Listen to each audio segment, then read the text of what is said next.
काट रख रखे थे। जैसे अली बाबा के आपने सुना होगा 40 चोर, यहाँ 400 चोर थे। आपने देखा जिस प्रकार से जो निकल के आ रही है बातें, चंपत राय की सिक्योरिटी में 400 कर्मचारी उसके साथ रहते थे तो लोगों ने। लेकिन राम के मंदिर के बनने के पश्चात ऐसी उम्मीद तो कोई भी नहीं कर सकता था, इतनी बड़ी ठगी उनके साथ हो जाएगी।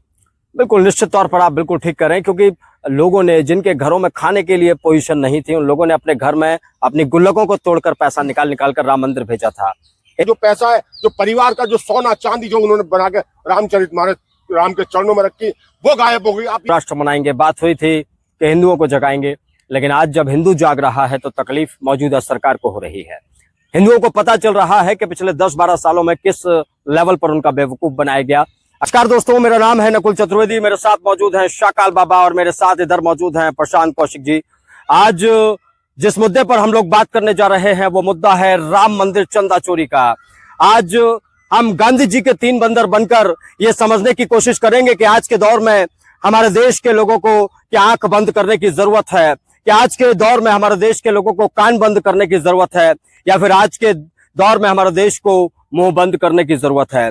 आज क्या बाबा, शाकाल बाबा, आज जब चंदा चोरी हो रहा है, राष्ट्रभक्ति वाले लोग, राम भक्ति वाले लोग जब इनके दौर में चंदा चोरी हो रहा है, तो क्या आप कान बंद करेंगे आज के दौर में? नहीं, देखिए, आप अभी तक जिन्होंने आंख कान बंद कर रखे थे, मुंह बंद कर रखे थे, अब इस दौर में लोग मुंह खोल के सीधे सीधे सामने आने लगे हैं। धर्म के नाम पे राजनीति शुरू कर दी और उसके बाद ये प्रभु श्री राम पे कब्जा कर लिया। वास्तव में जो उस समय जिन्होंने कुर्बानियां दी थी, जिन्होंने गोलियां खाई थी, जिन्होंने पत्थर खाए थे, और जो लोग आज प्रभु श्री राम के चरणों में ऊपर विराजमान हो गए हैं, आज उनके परिवार की उनकी आत्मा इन्हें दोष दे रही है। आज बहुत सारे लोग जो उस समय के उस दौर के थे, इन्हें कोस रहे हैं, गाली दे रहे हैं। क्यों? कारण क्या है? इन्होंने कब्जा कर लिया। आज के दौर में क्या आप मुंह बंद करके बैठेंगे जब राम मंदिर में चंदा चोरी हो रही है, और उस दौर में हो रही है जब बात होती है राम भक्तों की सरकार है? क्योंकि हमारा जो देश है उसे समझना पड़ेगा, उसकी संस्कृति जो, उसकी सभ्यता जो है, आस्था का देश है, ये विश्वास का देश है। और राम हर व्यक्ति के मन में ऐसे बसे हुए हैं कि अगर राम जी की गुल्लक में चोरी कर ली, राम जी गुल्लक में सेंधमारी कर ली उन लोगों ने जो राम मंदिर को या आस्थाओं को अपनी मतलब एक बहुत ही मान बैठे हैं, तो निश्चित रूप से हर आदमी आहत हुआ है, हर आदमी का मन दुखी हुआ है। और उसके जो परिणाम है, इन ऐसे लोगों को चाहे वो समाज में चाहे राजनीति में उन्हें भुगतने पड़ेंगे। क्योंकि एक आदमी का विश्वास टूटा है, एक गरीब आदमी का विश्वास टूटा है, अमीर का विश्वास टूटा है, मतलब किसी भी वर्ग का व्यक्ति हो, उसकी आस्था को चोट पहुंची है। और रोज जिस तरह समाचार सामने आ रहे हैं, जिस तरह से खबरें सामने आ रही हैं, वह लगातार हर आदमी का मन उद्वेलित कर रही है। क्योंकि जिस तरह से चोर की बात लगातार इस समाचार पत्रों में प्रकाशित हो रही है, वह बताती है कि कितना लंबा ये विषय है और कितना गहरा, इसकी गहराई कहाँ तक जड़ों में जा रही है। क्योंकि बड़ी कृपा हुई मेरे नजर में, बड़ी उन्होंने कृपा करी है। ऐसे जो कथित लोग थे, ऐसे जो भ्रष्ट लोग थे, जो राम के नाम का उपयोग अपने स्वार्थ के लिए कर रहे थे, उनकी उन्होंने पोल खोलकर रख दी। आपको कुछ भी छुपाना पड़ रहा है तो यकीनन आप चोरी कर रहे हैं, क्योंकि राम मंदिर में जो धन आ रहा था उसको भी आरटीआई के दायरे से बाहर कर दिया गया। चाहे पीएम केयर फंड हो, उसको आरटीआई के दायरे से बाहर कर दिया गया। हमारे देश में हर वो चीज जनता को पता चलनी चाहिए जो ट्रांसपेरेंसी के साथ हो रही है और जनता के सहयोग के साथ हो रही है। तो बाबा, क्या लगता है, क्या चोरी का प्लान पहले ही बना लिया था इन लोगों ने? देखो, चोरी का प्लान तो पहले से ही था। आपने देखो जिस प्रकार से प्रधानमंत्री अगर शिलान्यास करते हैं, उस जगह का मूर्ति पूजन करते हैं, प्रभु श्री राम को जब प्राण प्रतिष्ठा होती है तो सबसे पहले करते हैं, और ध्वजारोहण होता है तो सबसे पहले प्रधानमंत्री उसका श्रेय लेते हैं। यानी कि पूरी दुनिया में डंका बजाता। और जब डाका डाला गया तो प्रधानमंत्री कभी नहीं कहते, पूर्व गृह सचिव जिनकी रामचरितमानस पूरे जीवन का जो पैसा है, जो परिवार का जो सोना चांदी जो उन्होंने बना के रामचरितमानस राम के चरणों में रखी, वो गायब हो गई। आप ये देखिए तो बहुत, ये वो लोग हैं पूर्व गृह सचिव। आप ये देखिए जो 1 तोला, 2 तोला, 5 तोला, 10 तोला, ये एक जो तोला देके गए, वो कितना होगा, वो क्विंटलों के हिसाब से होगा सोना, या वो पैसा कितना होगा वो उनका नहीं पता, वो कहाँ गया होगा। ये तो देखिए बड़े बड़े मामले खुल रहे हैं। प्रशांत जी, एक मुद्दा आया, देखिए 5 करोड़ का जिक्र जो बाबा ने कहा कि 5 करोड़ रुपए की रामचरितमानस बनाकर दी गई दोस्तों। और सचिव साहब ने ये बात बताई मीडिया के सामने आकर के उन्होंने अपनी माँ के जो गहने थे उन्हें गलाया, उन्हें गलवाकर उस रामचरितमानस का निर्माण करवाया और उन्हें वो श्री राम मंदिर को सौंपी, राम मंदिर कमेटी को सौंपी गई। जो पूर्व गृह सचिव का जो बयान सामने आया है, उन्होंने अपनी माँ के गहने, आप देखो कितना उसमें भावनात्मक जुड़ी व्यक्ति है, इमोशंस जुड़े हुए उस परिवार के। और ऐसे एक नहीं लाखों लोग हैं, करोड़ों लोग हैं देश में जिनकी भावनाएं जुड़ी हुई थी, जो उन्होंने वहां पे अर्पित किया, भगवान के चरणों में अर्पित किया। उसका गबन करने के लिए इतने सारे लोग वहां थे, और एक नहीं, दो नहीं, बहुत सारी पूरी ऐसी चैन है ये।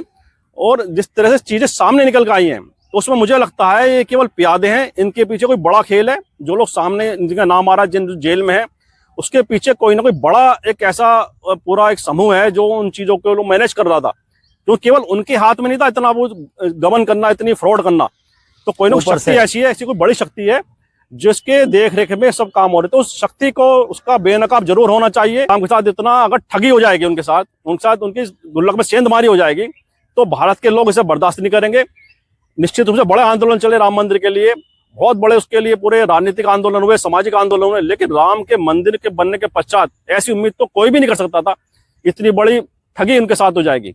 बिल्कुल, निश्चित तौर पर आप बिल्कुल ठीक कर रहे हैं, क्योंकि लोगों ने जिनके घरों में खाने के लिए पोजीशन नहीं थी, उन लोगों ने अपने घर में अपनी गुल्लकों को तोड़कर पैसा निकाल कर राम मंदिर भेजा था। प्राइवेट गार्ड्स रखे गए, ऐसी बातें निकलकर सामने आ रही हैं। एक प्राइवेट कंपनी को ये सब कुछ दिया गया ताकि जो प्राइवेट गार्ड हैं वो वहां पर संतों के साथ भी ऐसा व्यवहार करते थे, क्योंकि उन्हें पता ही नहीं होता था संतों के दंड, जिसकी एक अलग ही महत्व होता है, उसे भी बाहर रखने के लिए कहा करते थे, उसे चेक किया करते थे, और वो गार्ड वहां पर जूते पहनकर मौजूद हुआ करते थे। तो यकीनन श्री राम के साथ छल तो हो ही रहा था, इसीलिए आज ये सब कुछ सामने आया। देखिए, आपने जिस प्रकार से कहा ना गार्ड रख रखे थे, जैसे अली बाबा के आपने सुना होगा 40 चोर, यहाँ 400 चोर थे। आपने देखा जिस प्रकार से जो निकल के आ रही है बातें, चंपत राय की सिक्योरिटी में 400 कर्मचारी उसके साथ रहते थे, यानी कि वो डाका डालने का काम उस समय इतिहास में कभी पढ़ा जाता कहानियों में। अली बाबा के 40 चोर थे, यहाँ 400 चोर थे। अब सोचिए, हर दरवाजे से, हर जगह जगह से इन्होंने लूटा होगा, कहाँ का डकैती डाली होगी। जिस प्रकार से SIT बना दी, सरकार ने बनाई, सरकार ही उसकी जांच कर रही है। अब अपने आदमी को कौन दोषी सिद्ध करेगा? कोई नहीं होगा।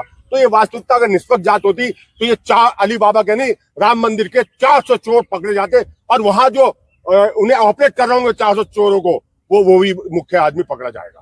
चीजें सामने आई, लेकिन आज भी ना तो चंपत राय का इस्तीफा हो पाया है, ना चंपत राय पर कोई कार्रवाई हो पाई है, ना कोई बड़ी FIR दर्ज हो पाई है। क्या मानते हैं कौशिक जी आप चंपत राय की भूमिका इस पूरे मामले में? तो वो चंपत राय एक ऐसा नाम है वहां पे जो पूरी चीज कंट्रोल कर रहे थे, और इसमें कोई छिपी बात नहीं है, जग जाहिर है। क्योंकि जितने भी लोगों ने अपनी बातें रखी हैं, जो वहां पे दान दाता थे, जिन्होंने दान दिया है, बड़ी बड़ी मात्रा में दिया है। जैसे सिंधी समाज के एक व्यक्ति ने बताया कि हमने कितनी 200 किलो चांदी वहां पे दी, तो उन्होंने भी चंपत राय का नाम लिया है कि हमने उन्हें दिया है। पूर्व गृह सचिव जो आए उन्होंने भी चंपत राय का नाम लिया है। तो जितने भी तमाम ऐसे लोग सामने आए हैं जिन्होंने कहा है कि हमने वहां पर दान दिया या अपने सामर्थ्य के अनुसार जो भी वहां पे चरणों में अर्पित किया भगवान के, तो सभी ने कमोबश चंपत राय जी का नाम लिया है। तो सामने आए, और कोई भी ऐसा व्यक्ति ना बच पाए जिसने यहाँ पर इतना गलत काम किया है, इतना फ्रॉड किया है, इतनी बड़ी चीटिंग की देश के लोगों के साथ, देश की आस्था के साथ। बिल्कुल, ये 2014 में सरकार बनी बीजेपी की, तो सपना दिखाया गया था कि बुलेट ट्रेन बनाई जाएगी, बुलेट ट्रेन में आपको घुमाया जाएगा, आपको सपना दिखाया गया था कि आदर्श गांव बनाए जाएंगे, आपको सपना दिखाया गया था कि स्मार्ट सिटी बनाए जाएंगे। लेकिन आज अगर बीजेपी की बात की जाए तो बीजेपी के अपने दफ्तर, RSS के अपने दफ्तर बिल्कुल चकाचौंध वाले बना दिए गए हैं। और बात सिर्फ राम मंदिर चंदा चोरी तक नहीं है बाबा, बात मथुरा के मंदिर तक भी पहुंच चुकी है, और बद्रीनाथ केदारनाथ तक भी पहुंच चुकी है बाबा। अभी बताइए, जो चोर बैठे हुए हैं, ये कोई बाहर का व्यक्ति आकर तो नहीं कर रहा, कोई मुसलमान तो नहीं कर रहा, कोई अली और अब्दुल तो नहीं कर रहा, ये कोई वहीं बैठा हुआ कोई हिंदू भाई कर रहा होगा, कोई पंडित कर रहा होगा, कोई वहां का देखरेख करने वाला व्यक्ति कर रहा होगा। तो ऐसे चोरों से कैसे बचेंगे बाबा?